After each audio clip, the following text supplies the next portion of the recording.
Hi, my name is Jenny Lauren Dowden for Conduit News, and once again joining us in the studio is Dr. Patrick Wolf. He is a school choice expert and a distinguished professor of education policy at the University of Arkansas.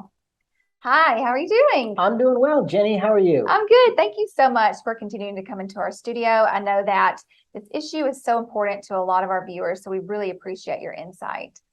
I want to first tackle one of the common and perhaps maybe a little dishonest arguments against school choice, and that would be that school choice is racist.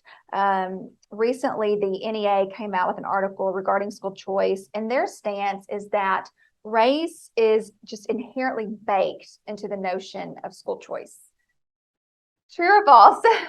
Well, first, let's get our history right.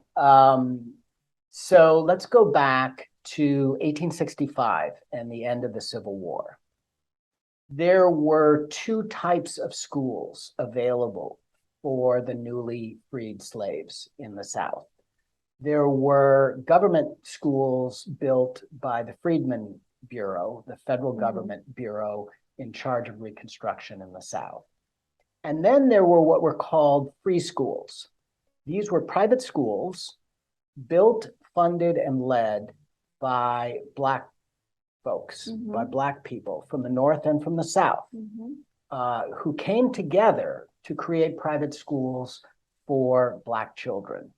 Now, the Freedmen Bureau government schools had more resources. They were built and run by the government, but a lot of newly freed slaves preferred to send their kids to the free schools. They felt more of a connection to those schools, more ownership of those schools, because they were private schools that were built by their community. In fact, the very first free school was opened in Little Rock, Arkansas in 1865. Wow. So the first school to educate freed slaves in the South was a private school in Little Rock. So fast forward to the 20th century, and of course, we still had horrible racial segregation in the South by law. Basically, Black children and white children could not be educated together in government-run schools in the South by law. And in the North, there was a lot of racial segregation because of residential assignment. Children went to the school in their neighborhood, and there was like redlining of the sale of homes and such to concentrate Black families, Hispanic families in neighborhoods and keep them away from white families. So basically, you had racial segregation in the public school systems, North and South. The Brown v. Board of Education case ruled that unconstitutional, and there were efforts to racially integrate these schools. But before even that happened, there were private schools of high quality educating children in the South, and they were called the Rosenwald schools. And they were the only quality schools that most Black families in the South had access to.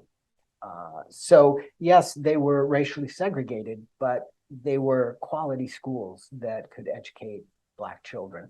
And that's one theme we see throughout this history. It's a shameful history of racism and discrimination, is that when disadvantaged groups of students got access to quality schools, it was often through private schools, funded by charity, philanthropy, and the resources of their own communities.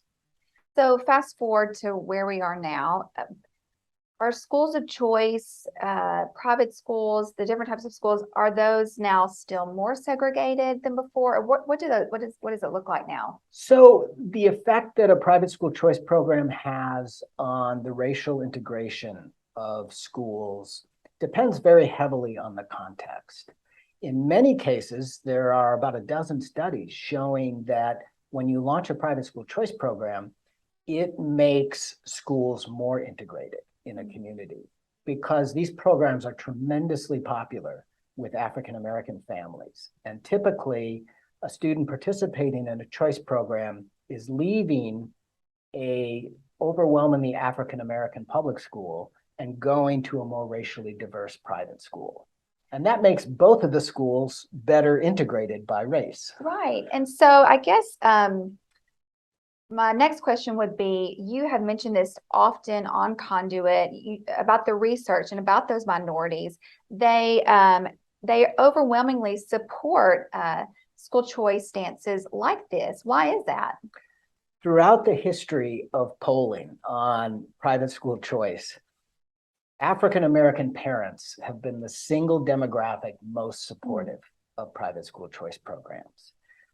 And I think the reason is that for centuries, the existing public school system with residential assignment to schools has denied them access to quality schooling.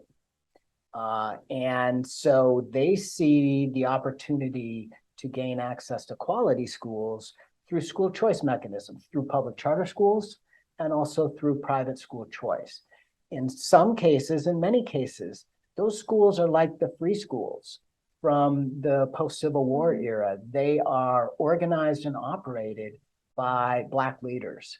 And parents are comfortable with that. So sometimes they're sending their students to overwhelmingly Black schools of choice, but it's because of their choice. And it's not because the heavy hand of government is forcing them into segregated and inferior schools. It's really interesting to me to see those two stark contrasts. So one, you have African Americans, they are in full support of school choice, overwhelmingly a high percentage. But then you have on the, I guess you would say, the government schools defending side, they say no, school choice is racist. Don't pay attention to any of these statistics out there. This is inherently racist, and here's why. This is another example of why we don't need it. So,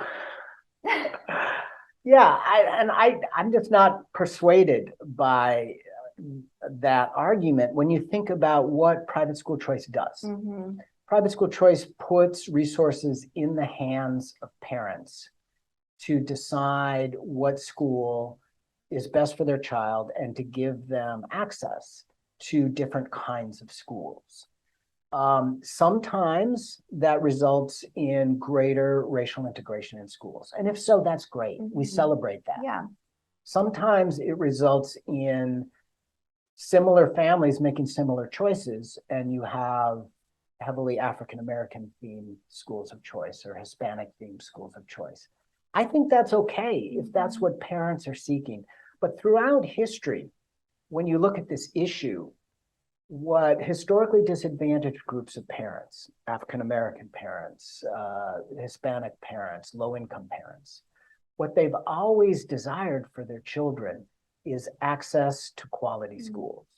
That's number one, just like everybody else. Yeah. They want access to quality schools. It's less important to them what the racial demographics of those quality schools are. It's more important that they be a good fit for their child. They see school choice as being a mechanism to allow them equal access to quality schools. And that is a matter of equity in education policy. And I think in fact, I know a lot of African-American parents are confused by the fact that there isn't more universal support for private school choice because they see it as a major solution to the problems they encounter. Well, we certainly hope that this problem is able to be solved soon here in Arkansas, where kids and parents can have the choice to send their kids to the school of their choosing. I think that'll be a great thing. Well, thank you so much, Dr. Wolf, for coming in today. We look forward to having you back on again soon. You're welcome.